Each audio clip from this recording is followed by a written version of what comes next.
আছি এখানে একজন আমাদের গাইড চাচা পেয়েছি, আমাদের সব বলছে। বলো চাচা, কি বলছে? মুর্শিদ কুলি খা ব্রাহ্মণের ছেলে? আচ্ছা, একটা ব্রাহ্মণের ছেলে। আচ্ছা ওর নাম ছিল সুধাংশু নারায়ণ। আচ্ছা, ওর বাবার নামটা ছিল দর্প নারায়ণ। সুধাংশু নারায়ণ দর্প নারায়ণ ওর বাবার নাম ছিল। হ্যাঁ, আর ওর নিজের নাম ছিল হলো সুধাংশু নারায়ণ। তাই তো? এই একটা ব্রাহ্মণ ঘরের ছেলে। তাহলে মুর্শিদ কুলি খান নামটা কী করে এলো? আর ও বাংলা বিহার উড়িষ্যার নবাব কী করে হলো? ও তো ধনী ঘরের ছেলে না, খুব গরিব ঘরের ছেলে। এর এর ছেলে, তার মানে এর ছেলেই না। এই বাচ্চা বয়সের কথা বলছি আমি, এই বাচ্চা বয়সের কথা বলছি, জন্ম থেকে। কথা বুঝে যাও, আমি 9-10 বছরে যখন তখনকার কথা বলছি, কথা বুঝে যাও। এর বয়স ছিল 9 থেকে 10 বছর। আচ্ছা, এর মা বাবা দুটা মারা যায়। 9-10 বছর ছেলে বাপ মা যেতে মারা যায়, সেই ছেলেটা কীভাবে মানুষ হয়? আত্মীয় স্বজন পাড়া প্রতিবেশী তারা কিন্তু পাশে সেটাকে টেনে নেয়। সেটা কি হয়? ধ্যাক্কাই মানুষ হয়। এর বয়স ছিল 17 থেকে 18 বছর বয়স হলো।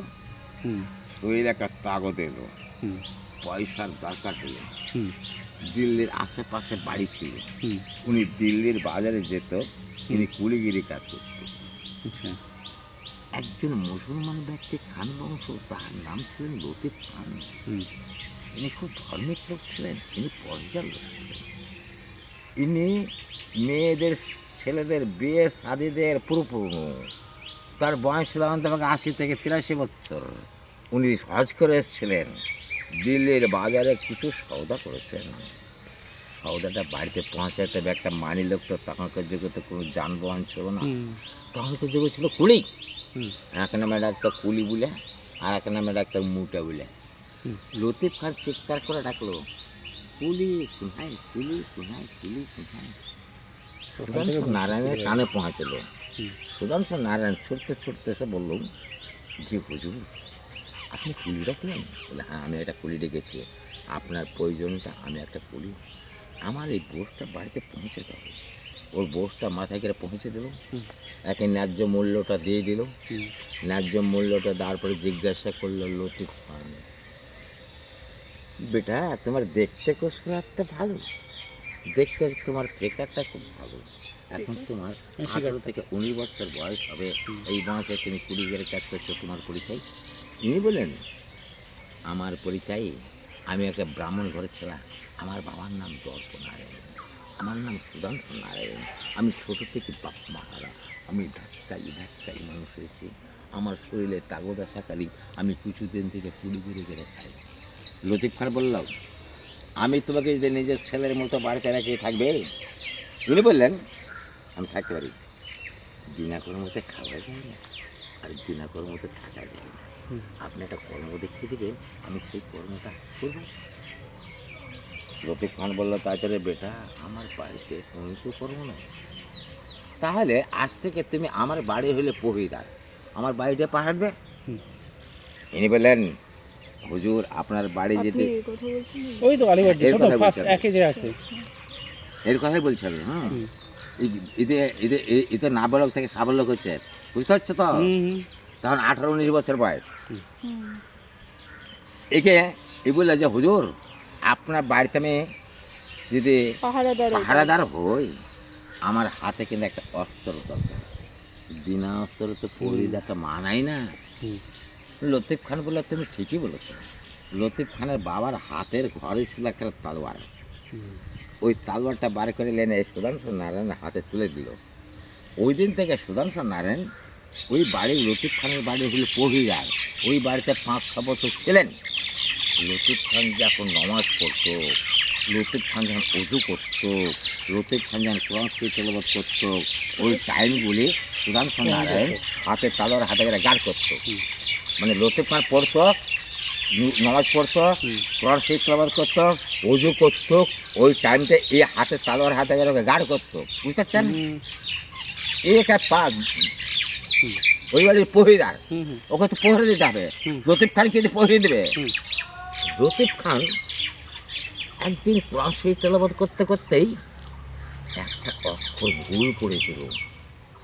নামাজ পড়তে না, কোরআন শরীফ তেলাওয়াত করতে করতে, নামাজ পড়া সূরা কেউ শুনতে পায় না। নামাজ আর কোরআন এক হ্যাঁ, নয়। কোরআন শরীফ পড়ে যখন পড়ে তখন ও জোশে পড়ে না, কোরআন শরীফটা জোশে পড়া যায়, কিন্তু যখন নামাজ পড়ে তখন কলমাটা খুব আস্তে পড়তে হয়, তাই না? কেউ শুনতে পায়, কেউ শুনতে পায় না। তো যখন কোরআন শরীফ তেলাওয়াত করছিলেন হুম। ওই টাইমটাই সুধাংশু নারায়ণ একটা অক্ষর ভুল পড়েছিল, তাই উচ্চারণটা ভুল এসেছিল। সুধাংশু নারায়ণ বললেন যে হুজুর আপনাকে একটা কথা বলবো। বলো, কি কথা? আপনার কিন্তু একটা অক্ষর ভুল পড়া হয়েছে, উচ্চারণটা ভুল এসছে। লতিফ খান পিছিয়ে পড়ে দেখলো সত্যি ভুল। লতিফ খান বললো তুমি তো একটা ব্রাহ্মণের ছেলে, তোমাকে তো কিন্তু বই পড়তে দেখলাম না, আমার ভুলটা তুমি ধরলে কী করে? ইনি বললেন যে আপনি প্রতিদিন পড়েন, আমি শুনে শুনে মুখস্থ। তাহলে তুমি বইটা পড়তে পারবে? বলে বইটা আমি পড়তে পারি, কিন্তু চোখে না দেখে, দেখে পড়তে পারবো না, না দেখে পড়তে পারবো। লতিফ খান তার কথা ছিল তাজ্জব গেলেন। লতিফ খান যে না যায় না, যে আসনে বসে কোরআন শরীফ তেলাওয়াত করতো, নামাজ পড়তো, ওই আসনটাকে কী বলি আমরা বাংলা ভাষায় জায়নামাজ, জায়নামাজটা তুলে নিয়ে সুধাংশু নারায়ণকে বিছিয়ে দেবো। বলে এই আসনটা একমাত্র তোমার জন্য, তুমি আসনে বসে কোরআন শরীফ তেলাওয়াত করবে, আমি তোমার পাশে বইলে বসলাম, আমার ভুল তুমি ধরলে, আমি তোমার ভুলটা ধরতে পারি কিনা? সুধাংশু নারায়ণ লতিফ খানের চরিত্রের ব্যাপারটা সবাই জানতেন। এক বদনা পানি নিলেন, অতি ভক্তির সঙ্গে উঁচু করলেন, তালোয়ারটাকে উঁচু করালেন, বিসমিল্লাহির রহমানির রহিম বলে এসে জায়নামাজে বসলেন। বিসমিল্লাহির রহমানির রহিম বলে হাতের তালোয়ারটা ডান পাশে রাখলেন, বাম পাশে লতিফ খান মাথার পাশে লোক দাঁড়িয়ে আছে ব্রাহ্মণের ছেলে কোরআন শরীফ তেলাওয়াত করে শোনার জন্য।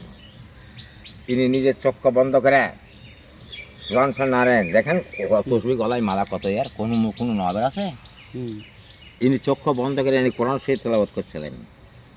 এমন টাইমে ওই হাতের তালোয়ারটা ঝুঁকি মেরে নাচতে নাচতে নাচতে এর মাথার উপরে চক্কর মারতে লাগলেন। এটা 5 থেকে 7 কেজি ওজনের নেওয়ার তালোয়ার। তিনি যতক্ষণ থেকে কোরআন শরীফ তেলাওয়াত করেছিল চক্ষু বন্ধ করে, ততক্ষণ পর্যন্ত ওই তালোয়ারটাই এই সুধাংশু নারায়ণকে সৈন্যরূপে গার্ড করছিল।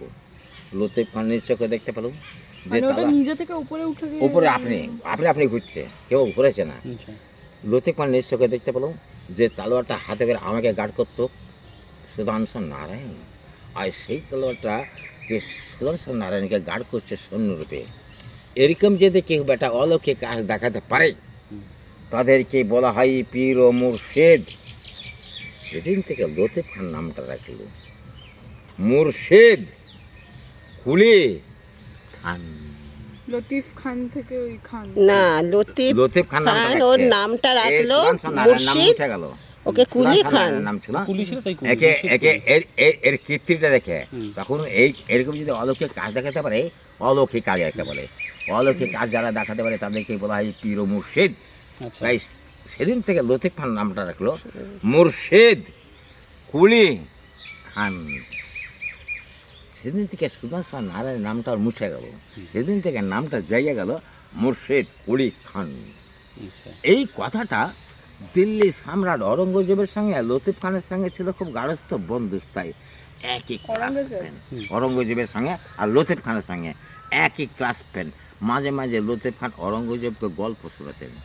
এর জীবনী কথাটা সম্পূর্ণ তুলে দিলেন অরঙ্গজেবের কানে।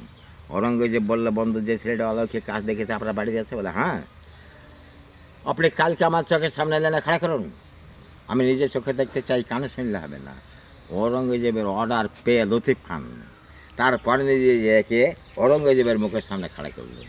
তার হাইট 6.5 ফুট, তার বয়স 23 থেকে 24 বছর। এর তেন বেশি না, 23 থেকে 24 বছর বয়স, হাইট 6.5 ফুট, সেখানে খাপের তলোয়ার। তার হাইট দেখে অরঙ্গজেব, তার মুখ দেখে, চেহারা দেখে, টল থেকে দেখে অরঙ্গজেব বলল তুমি যাও বাংলা, বিহার, উড়িষ্যা নবাব হয়ে তুমি রাজতন্ত্র পরিচালনা করো, তোমার পক্ষে সম্ভব। এই জায়গাটার নামটা তখন পূর্বে ছিল মুর্শিদাবাদ। এই মুর্শিদাবাদ নামটা মুছে দিল অরঙ্গজেব, যে নামটা বসিয়ে দিল মুর্শিদাবাদ। মুর্শিদ কুলি খান নামে মুর্শিদাবাদ। এটা সেই মুর্শিদ কুলি খান, এটা জামাই, এটা সুজাউদ্দিন খান। দেখুন, হ্যাঁ, মানে এ হচ্ছে সেকেন্ড